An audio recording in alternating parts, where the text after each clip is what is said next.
This week on Late Night Lately, the very first episode, Chad tries to do his best to start the show, other stuff, and what will happen over the course of this podcast. Now, here's Late Night Lately, your host, Chad White. First, before the song finished.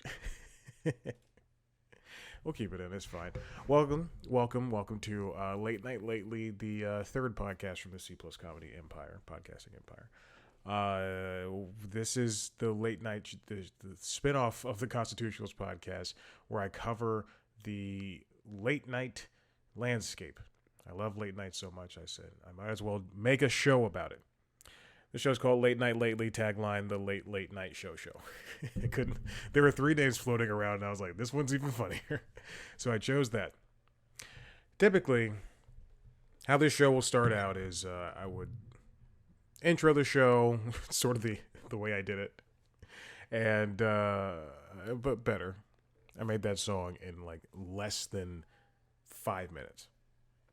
If you want to know, the door to my balcony is open, and Nova is out there. Sleeping away. Also with this show, I want to cover late night, what happened the best of late night that week. Stories, not like news stories, but like stories coming from the world of late night, and not just ratings or anything, but things along the line of, I just want to make late night a little bit more accessible. I think late night's a very good medium, and unfortunately, the rising tide of the internet and the drop in watching of broadcast has made it less necessary. But I still think that there is a way for it to exist. Yes. Usually this show would start out with a monologue of some jokes. I did not have any monologue this week. Let's just get to the stories that I wrote down a couple of weeks ago. Let's start with our first segment. This Week in Late Night, which was the original title of the show, if you can believe it or not. This Week in Late Night is just going to be the things that happened this week, what was good, who had good monologues, good jokes. Not talk about what's the worst, not the best and the worst, just like, what was good. All right, let's start with my boy over there at Late Night with Seth Meyers. Seth is my leading person I watch right now. Jesus Christ, Penn Bagley looks horrible. Got this beard. He looks like he killed somebody. He was on Late Night with Seth Meyers last night. Of course, Seth had his things like Closer Look and typical segments like Amber Says What? But he also had guests this week like Taylor Schilling and Eddie Izzard and I feel like I'm missing. This just says like 3 days ago were episodes. Today's Thursday, I guess so. Fred Armisen was back. Reese Witherspoon, Paula Pell, Michael Solomon, Judd Hirsch. I'm not going to go over everybody. Justice Smith. Seth is definitely one of my favorites, and I love watching his monologue. It feels like a mini version of the show he used to do, Weekend Update, on the segment he used to do on SNL. Seth is one of the few people to still have like cooks on, and sometimes comedians. He sometimes has comedians doing stand up, but that's more. That used to be a thing of the Tonight Show, where you have a stand up do their set, and then they come over and say hi to John, or Johnny's like, yeah, come over. Sometimes it happened, sometimes it didn't. This week's Closer Looks were fantastic. They were very funny, as always. I have a playlist called Late Night Bests, and it is usually where I put everything that I love the most. Let me see if I can find it. Oh, Talk Show Best, excuse me, because there were too many talk shows that were not even late night that I added to the list. All right, Talk Show Best. I upload. Let's see what I added this week. Okay, nothing from this. Okay, perfect, awesome, wonderful. Oh, let's see. Oh, I'm gonna go with my leading thing for late night was for late night with Seth Meyers was Amber Says What. She covered the Grammys. She covered Beyonce's tour. She did African American Studies and had a great runner in there. That was definitely a highlight. And you know what? Also, I want to cover the Daily Show. They've been doing guest hosts up until they find permanent replacements for Trevor Noah, which we'll get to in a second. This week was Chelsea Handler. 2 weeks ago, it was Leslie Jones, and then after that, Wanda Sykes, and then after that, D.L. Hughley. One of those people, it seems like they have not been in front of a camera for a very long time. It was D.L. Hughley. He seemed to be a little bit reading the prompter was a little bit tough for him, especially in that first show. But I think he held up pretty admirably well. Wanda was definitely a very good to see in that seat. And you know the thing about and Leslie was fantastic. I just like it's amazing that she's such a funny person. Like even when she messes up, it's just funny. Oh, and Chelsea's just brilliant. Like, oh my gosh, she's built for late night. It's crazy. I'm sorry, I hit the desk. It's crazy how somebody can just be a host. Now, like in today's world, she is like a quintessential host, like a version of a host. Like if the people who host late night shows right now on broadcast are hosts, she is the host. It's great, and I would love to see her return in some form to Chelsea Lately or whatever, Chelsea on Netflix, because I liked both of those shows. I didn't watch them all the time. In fact, I think I only saw like one or two episodes of Chelsea, but she's still so good at hosting, and she did not miss a beat. But yeah, I don't think any of these people that are guest hosting are trying out for the show. I think it's just a completely different beast. Okay, let's move on. I don't want to dwell too long on these. Let's go to Jimmy Kimmel. I like Kimmel a lot. I did not watch a lot of Kimmel this week, and mostly because I believe he's off. So that's good. That is a reason why I did not watch him. Kimmel's great, though. I miss him. Very funny guy, and I think, and this will segue into to Stephen Colbert. I think that the prepared tapes that they have, like the commercials, the fake commercials they do, aren't very good, and they're not very funny. And I just don't like it that much. But other than that, his monologue is so great. It's kind of it's as if he's not even reading most of the time. Colbert was off as well. I am getting so many notifications from the not New York Times, NPR, and it's frustrating. They just redid their app, and it is not good. Colbert is great. He's been off all week. I do have my own. There are things about his show that kind of bother me, but we'll talk about that when he gets back. And then let's see who else. What's his name? Fallon. I'm looking at him right now.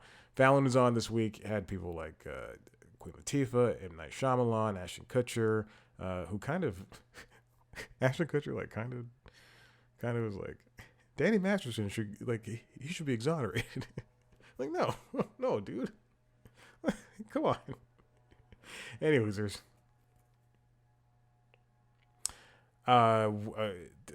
one thing I want to mention was that the Roots were gone for the Grammys last Friday, and Paul Schaefer Fallon brought in Paul Schaefer's band, and Paul Schaefer as well, the Most Dangerous Band, to take their place for that night, and it was fantastic. I do have my own issues with Fallon, but I think he's very funny. He has a lot of energy, and he's a great guy, if not misguided, on some of these interviews that he does. I do enjoy the games he plays. They're not my bag, and I don't watch all of them, but I do like it. And the best thing that came from him this week were probably the day after the Grammys, where he just talked to Questlove about what the things that they did at the Grammys. Fantastic. And then we have the Late Late Show with James Corden, which is, James, he did his best for the past couple of years, and He's sunsetting it on his own. He had Shania Twain on. I think it feels like I'm missing several videos because a lot of these say like 7 or 8 days ago, but then there's like 4 days ago. And anyway, whatever. Jay Ellis, Kirby Howell Baptiste, and nothing really stood out in this. And nothing really has to. He's gonna go until April, and that's the end of that. Then Graham Norton returns this week. Last Week Tonight is off the air, and I don't watch Bill Maher. So there you go. Oh, and Amber Ruffin's show is on some type of 7-month hiatus. Like they only do episodes like every 3 months or so. All right, that's that. That's what's happening. So let's get into some stories that I've collected. This comes from The Hollywood Reporter, written by Leslie Goldberg. The Daily Show is going to continue without Trevor Noah. That much we know. He said he was leaving the show, and then people like it was announced that this comes from Deadline. Peter White. The Daily Show is going to bring in Chelsea Handler, Cal Penn, Al Franken, Sarah Silverman, Leslie Jones, and some other people to host. The question is, can The Daily Show, as posed by Daniel D'Addario from Variety, can the show survive? Trevor brought that show into into the new world, into the 21st century. Whereas I kind of think that John Stewart, who hired Trevor Noah, kind of kept it in the past, mostly because Trevor is, even though being from Africa, he's like the new America, where he's a young, handsome, brown guy who can deliver the news promptly, and even though he did like kind of defend Joe Rogan for a day, I think the clue is not to make bold statements as a host. They'll be like, he's not that bad, and then like that same day, who was it, NDRE was like, he's horrible, and then Trevor's like, okay, well, he's bad.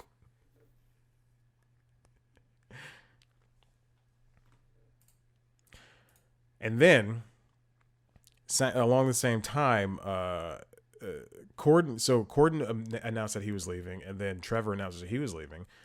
Paramount Global is going to have to do a giant shift. This comes from Variety, written by Brian Steinberg.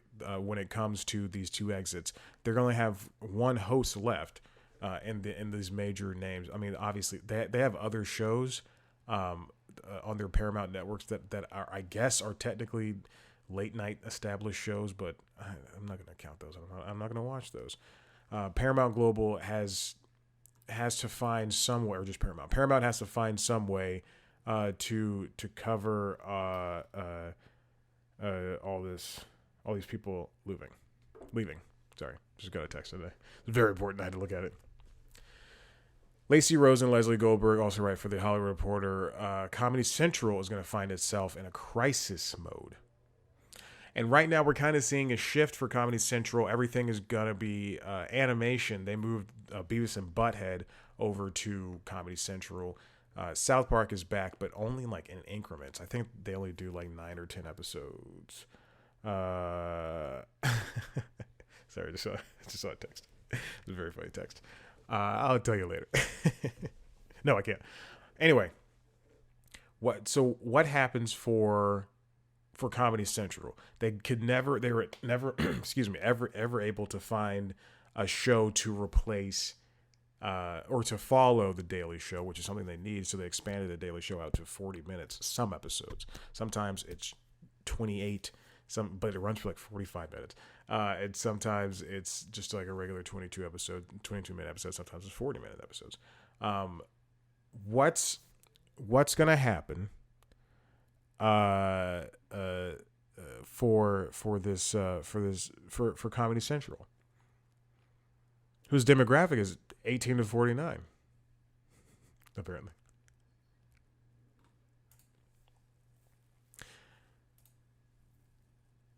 One idea for The Daily Show was that two hosts would take over, duos or trios or what have you. Desi Lydic and Roy Wood Jr. are rumored to be in the running. I think that would definitely work. Sam B is off the air of TBS, and I mean, is like that show's canceled, and I think that she'd be a great. I mean, obviously she was a correspondent on the show, but it'd be fun to see her come back. But I don't think that's a possibility at this point because now we see. Hold on, I have to get to this. I have so many stories I have to get to. Is there a future for late night talk shows? This comes from John Coblin and Benjamin Mullen over at New York Times.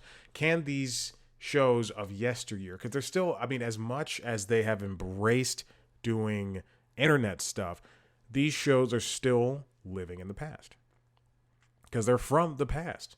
They especially the broadcast shows, with the exception of Corden, they found they keep that same kind of notion of intro, monologue, segment, guest, depending on the show, segment, second guest, depending on the show, musical act or comedy, stand up. And not even a lot of them do stand up anymore. I'm surprised when there's a stand up on Colbert. I'm surprised when there's a stand up on Kimmel. On Fallon, they do it like regularly enough that it's kind of not surprising. Conan was the only one that did it consistently. I missed that. I miss, like, stand up is a huge part of this.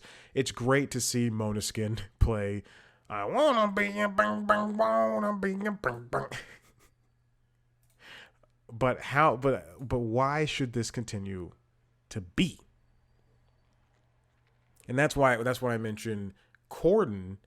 Because Corden he brought the a British and English side to it as a panel. How many times do you see in American talk shows? And I'm not talking about The View. I'm not talking about I don't know, a Bravo late night show where they have Watch What's Happening Live, when they have like the Real Housewife recaps. Reunion shows or the Bachelor reunion shows. I'm talking like he same thing that Graham Norton did, or does rather, is they bring out panels, like just a group of the celebrities, and they're all talking and hanging out. And it does seem kind of haphazard, especially to the American eye. But if you watch Graham Norton regularly, then you can, and you know, to some extent, Corden, you can see what Corden is trying to do. By engaging all those people at once. Because it just makes for a faster show, if not frenetic, but a faster show. And also what's noted in this article on the Times from Coblin and Mullen is that late night has struggled, outside of broadcasting and outside of the internet, late night has struggled in terms of streaming. Hulu canceled the Sarah Silverman show, which didn't make sense. I think Sarah Silverman's show could have gone on. It could still be on today. It's I Love You America. It was a funny show, and Netflix just never understood what it took to do a late night show. They gave, I think, four people, right? Yeah, Chelsea. You know what? I'm not gonna consider Joel McHale's show a late night show, but it is a talk show. So Chelsea, Joel McHale, Michelle Williams, and Hassan Minaj. They gave four people four decent shows. And they never understood that these are late night shows. So they're either once a week or four times a week, and it's not going to have the same kind of feedback as or response or the same kind of viewership numbers as a Stranger Things. You're not going to have 15 million people watch one episode and then 11 million people watch the second episode. That's not going to happen for a late night show. So they should have gone in with low expectations. I'm sure they made those shows for cheap. So why would it make sense to not continue on with those programs? We should still see Michelle Wolf, not Michelle Williams. We should still see Michelle Wolf's show on. I like that one out of all the entire bunch. I liked Hassan's a lot. I do think that it relied a lot on that audience and clapping at every line he said. Oh my God. But his was the most slick. It definitely was the most beautiful. That video screen was fantastic.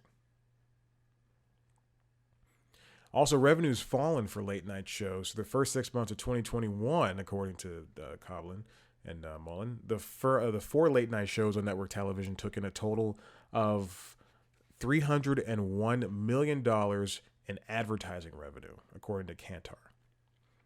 Through the first 6 months of 2022, that figure fell to 16% at $253.6 million. Seth Meyers' show generated $24.6 million in advertising revenue through the first 6 months of 2021, compared with the $19 million in the first 6 months of 2022. Yeah, ratings have slipped from Carson's day, but it's different. And then you see another show I did not want to talk about, but another show, Greg Gutfeld show on Fox News. This comes from Deadline, written by Peter White. He did a little interview with Greg Gutfeld that I did read. That I do not agree with this man. I do not like this man, and I've seen a clip. I've seen clips of the show. I've seen specifically. I tried twice to go on incognito mode on YouTube and look up the show. And what's unfortunate about Gutfeld's show over there, or is it Gutfeld or Gutfeld? Gutfeld's show over on Fox News is that his viewership numbers have skyrocketed. they're so high. Like, racists love unfunny comedy and Marvel movies and Disney movies. You heard me. Between the beginning of August and the first week of October, Gutfeld brought in an average of 2.15 million viewers using the live plus same day metric, according to Nielsen Media Research. And I'll tell you what, when it comes to Colbert and Fallon, those two shows are lucky if they get 1 million. They're fighting for scraps.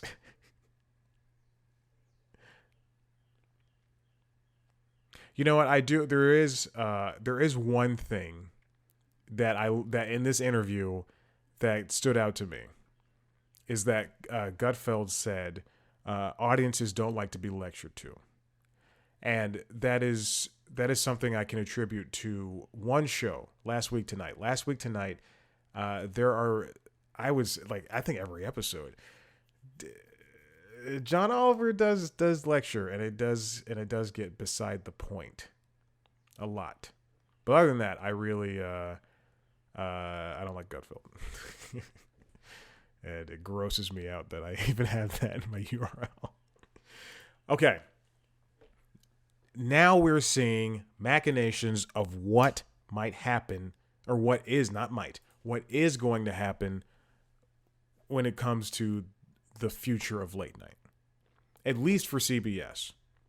Because according to Peter White and Nellie Andreeva at Deadline, the Late Late Show with James Corden is going to be replaced with an At Midnight reboot, executive produced by Stephen Colbert, which is a stupid idea. If you recall, At Midnight was a late night, was the show that followed The Daily Show for a couple of years over there on Comedy Central. Hosted by Chris Hardwick, it had a panel of comedians basically responding with one-sentence quips to things that happened on the internet of the day. It was very fast-paced, and I enjoyed it. I didn't watch every episode. I tried to when it first came on, but it was 4 times a week, and that's just tough to do. But it was great because you would have like the cast of Parks and Rec. You'd have 3 stand-ups that you really like. You have 3 improv people you really like. And it gave a lot of people jobs. It gave people notoriety. People, because this was 2013 to 2017. This was like the height of Twitter. This was,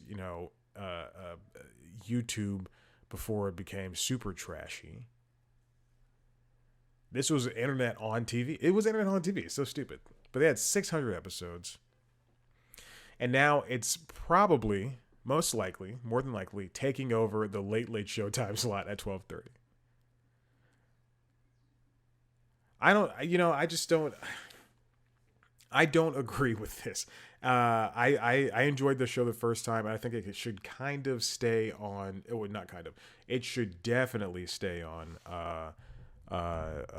Comedy Central because it doesn't make sense for a show that thrives on risque jokes, for it to live on broadcast TV. And the thing is, it was written a lot. All the jokes were written, with the exception of like some off the cuff stuff. And there's going to be such.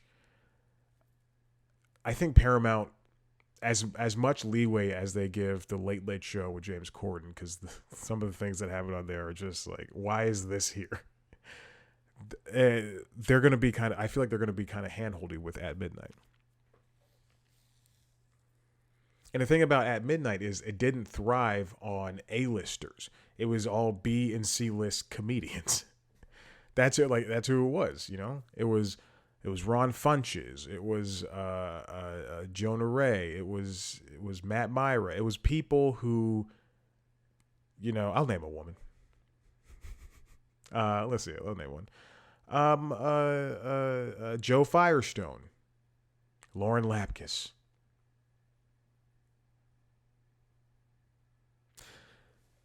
It would. I mean, that's how it became so popular. Is because you had all these comedy nerds just tuning in and wanting to do a new show. I liked it a lot. I think Hardwick was the reason why that show was so good because he just has that frenetic energy to keep things going. CBS president and CEO George Cheeks is probably the reason why this is happening. CBS also aimed to trim the cost of the 12:30 a.m. hour from just north of $60 million a year it takes to make the Late Late Show to roughly $35 million a year range. And what does Stephen Colbert know about the show anyway? I'm sure this is what I'm like. I guarantee this is exactly what happened. George Cheeks and a bunch of higher ups execs were like, what are we gonna do to bring in more people for Late Late Show? And they said they were like, well, we could mine the resources because you bring in a new show, it's going to cost an unknown amount of money. But if you mine the resources from the back end, what do you have in your catalog? Boom, At Midnight. People love that. And that'll be a good way to have internet people tuning in. The Late Late Show will be missed. And if this does happen, then that would be a shame. But Craig Ferguson was definitely my favorite host for Late Late Show. Despite the fact I never seen Tom Snyder or Craig Kilborn host the show. I don't think I've even seen clips of Craig Kilborn host Late Late Show. But I do have a theory. If they do, how long has it been going on? If they do, if they do this At Midnight thing, I think it'll be a lot of internet first stuff. So they won't worry about viewership on broadcast, and they'll shift Colbert by a couple of minutes. So it airs at 11:30 already. So that'll be fine. The reason why I'm thinking this is that it'll be like internet focused mostly, is because the NBC has been playing with the idea of giving back the 10 o'clock hour to local affiliates. So my reasoning would be if that does happen, and then also there was a rumor that I read that I don't think is true, but if it is, more power to him. That Seth Meyers would take over for Lorne Michaels when he leaves SNL at season 50, which is in 2 years, I think, or next year after next. I looked at the clock as if that would tell me the truth. So Seth leaves late night. They move Fallon up to like 11:15, something like that, and they don't worry about having a successor for late night. CBS or 11:45. I don't know. I don't care. Or 11:35. That's typically what they would do. Because I think, because Colbert starts at 11:35 and Fallon starts at 11:30. Something like that. I don't know. So Fallon would shift and just be the only late night person on NBC. Kimmel will, live out the rest of his 5-year contract, or however many more years is on his contract. And Colbert becomes the only person on late night for CBS. And then we're down 2 shows. I don't know. That's just a guess. Okay. Well, that's the Jesus, what is the show called? That is Late Night Lately, the Late Night Show podcast. The Late Night Show, not podcast. I hope you enjoyed it. There will be hopefully a theme song next week. And yeah, that's it. Okay. We got it. That was the episode. Okay. That's the end. How do I? If you want to see a video version of the show, go to youtube.com/C+comedy, where you can also see our other 2 podcasts. The first is the leading podcast, The Constitutionals, where I talk about everything that's happening in the entertainment business news world. I also host another podcast called LinkedIn Logs, where I try to get a job, and that is the end. And I try to be a LinkedIn influencer. We also have our weekly news show, News Time, which is like the Daily Show, except bad. And rate, review, subscribe to all of these shows on your wherever you get podcasts, and you watch them on youtube.com/C+comedy. Follow us on Twitter, Instagram, Facebook, and TikTok at C+comedy. Follow me on those, not TikTok, at Chad Black White. Tell your friends about it, and this has been fun. We're going to go out to the same song, and hopefully we'll never have to hear it again.